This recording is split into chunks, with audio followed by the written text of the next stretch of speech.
Perang Teluk. Perang Teluk I. Perang Teluk I merupakan perang yang terjadi Selama antara 8 Irak tahun dan dari Iran 1980 sampai ke 1988. Persaingan keduanya negara ini sebenarnya sudah berlangsung lama. Hal ini disebabkan oleh beberapa hal, di antaranya adanya perbedaan orientasi politik dan kelompok etnis. Latar belakang perang ini di antaranya Irak khawatir akan meluasnya pengaruh revolusi Iran di bawah pimpinan Ayatullah Khamenei. Revolusi itu ditakutkan akan menimbulkan gesekan antara Islam Sunni dan Syiah. Kedua, Irak secara sepihak telah membatalkan perjanjian dengan Iran, yaitu penguasaan bersama atas daerah Syed El Arab yang kaya akan minyak bumi.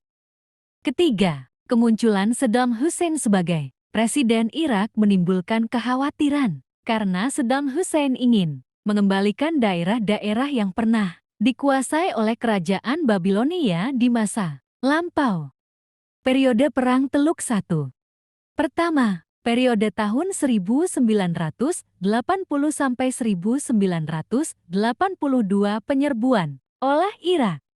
Irak memiliki sasaran yang jelas terhadap Iran. Ada dua objektif Irak dalam serangannya ke Iran.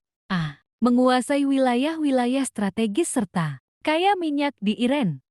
B. Merajalelanya revolusi Islam di wilayah tersebut. Dalam serangannya, Irak menginginkan kemenangan cepat atas Iran dengan memanfaatkan situasi internal Iran yang masih belum stabil pasca revolusi Islam. Irak juga berharap bahwa masyarakat di Iran akan menyalahkan pemerintahan baru Iran, dan sebagian dari mereka, terutama dari golongan Arab Sunni, akan membelot kepada Irak.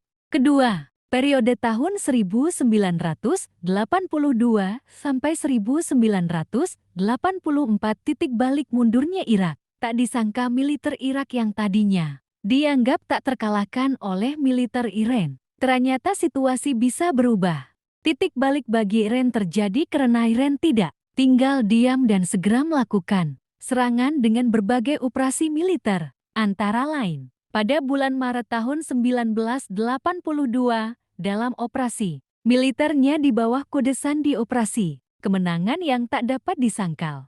Dalam operasi militer itu, pasukan gabungan PASA dan Basij milik Iran berhasil menembus garis depan pasukan Irak yang sebelumnya dianggap tidak bisa ditembus, dan memecah pasukan Irak di utara dan selatan Khuzestan sehingga pasukan Irak terpaksa mundur. Ketiga, periode tahun 1984 sampai 1988 Perang Tanker. Tahun 1984, Irak yang baru mendapat bantuan pesawat tempur Super Etentard terbaru dari Prancis melakukan operasi militer di laut, mulai dari Muara Shatt al-Arab hingga pelabuhan Iran di Bushehr. Sasaran dari operasi militer tersebut adalah semua kapal yang bukan berbendera Irak di wilayah operasi militer, baik itu kapal berbendera Iran maupun kapal netral dari atau menuju Teheran. Tujuannya adalah untuk memblokade ekspor minyak Iran dan mempengaruhi ekonominya sehingga Iran mau berunding dengan Irak. Kebijakan militer Irak tersebut lalu memulai babak baru dalam perang yang dikenal sebagai Perang Tanker. Keempat, periode tahun 1987 sampai 1988 ikut campurnya dampak dari Perang Tanker. Situasi Perang Tanker yang semakin membabi buta karena ikut menargetkan kapal-kapal tanker dari negara-negara yang netral membuat Kuwait meminta bantuan pihak internasional pada tahun 1986. Uni Soviet adalah negara pertama yang merespon dengan mengirimkan kapal-kapal perangnya untuk mengawal kapal tanker Kuwait. Kebijakan Uni Soviet lalu diikuti oleh AS pada tahun 1987 yang sebenarnya sudah didekati Kuwait lebih dulu. Faktor utama ikut campurnya AS dalam Perang Irak-Iran sebenarnya disebabkan karena kapal perangnya ditenggelamkan oleh pesawat tempur sehingga 13 awak kapalnya meninggal. Irak meminta maaf kepada AS sambil mengatakan bahwa itu adalah kecelakaan, dan permintaan maaf Irak diterima oleh AS. Ironisnya, sebelum insiden itu AS justru menyalahkan Iran dengan alasan Iranlah yang menyebabkan perang semakin berkobar. Tuduhan AS lalu diikuti tindakan AS mengirim armada lautnya untuk mengawal kapal-kapal tanker milik Kuwait yang mengibarkan bendera AS.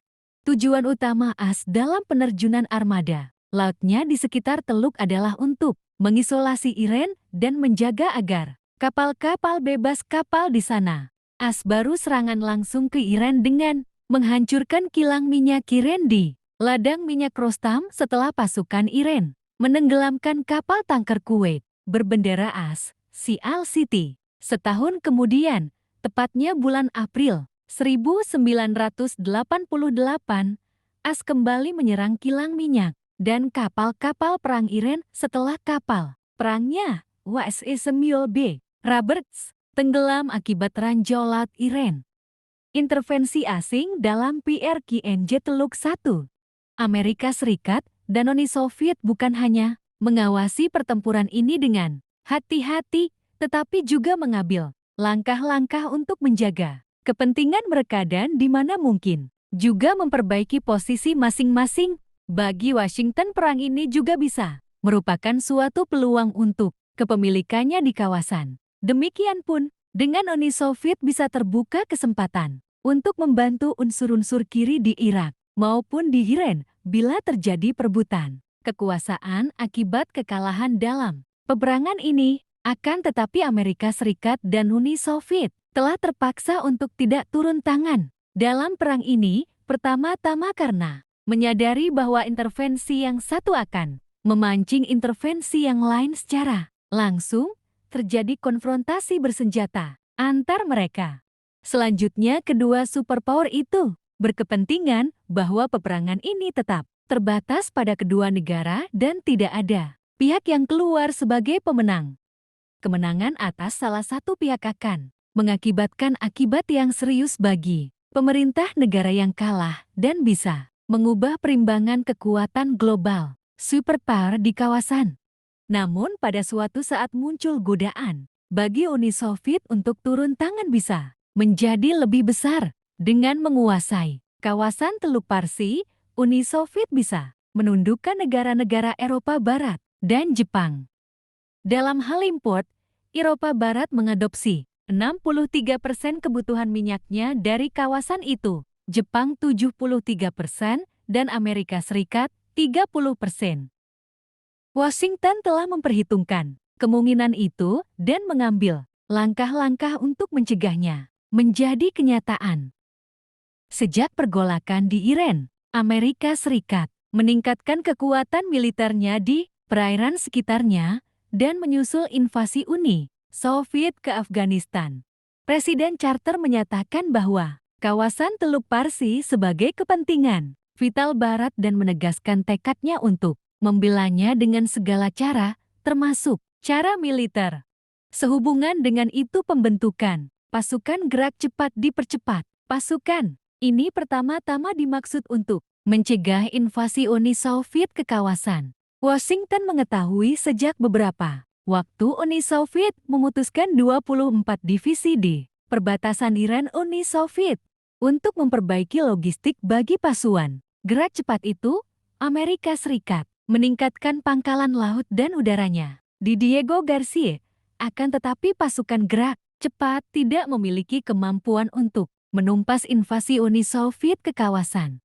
Pasukan ini bukan tandingan untuk kekuatan militer yang dapat dikerahkan dengan cepat oleh Uni Soviet.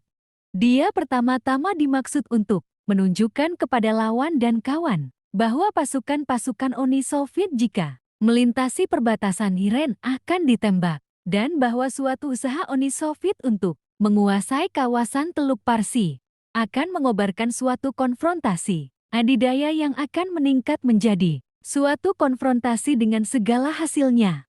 Namun strategi penangkalan itu bisa gagal. Uni Soviet dalam keadaan tertentu bisa menyerbu Iran dengan harapan bisa menguasainya dengan cepat sebelum Amerika Serikat dapat berbuat sesuatu untuk menggagalkannya. Biarpun kemungkinan itu tidak besar, karena persiapan invasi serupa itu makan waktu dan dapat diketahui sehingga Amerika Serikat dapat lebih dulu menggerakkan pasukan gerak cepatnya. Dampak kerugian dari Perang Irak-Iran. Satu kerugian besar bagi kedua belah pihak. Dari segi materi, jumlah kerugian materi bagi masing-masing negara diperkirakan mencapai 500 juta dolar AS. 2. Jumlah korban jiwa.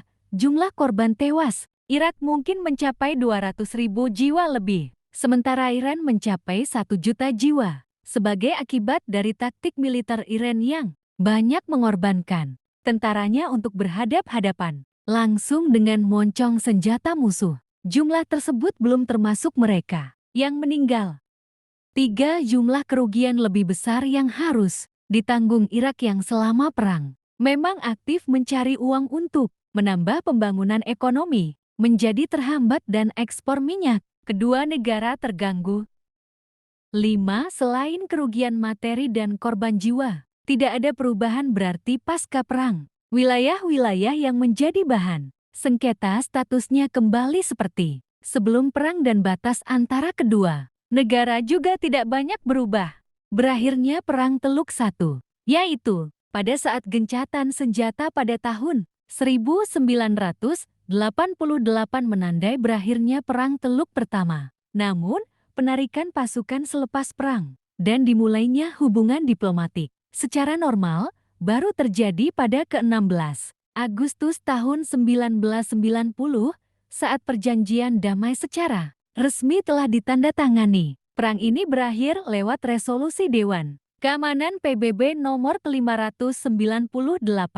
Bantuan PBB untuk Perang Teluk I terjadi lewat upaya perjanjian damai tersebut yang menawarkan gencatan senjata untuk Irak dan Iran.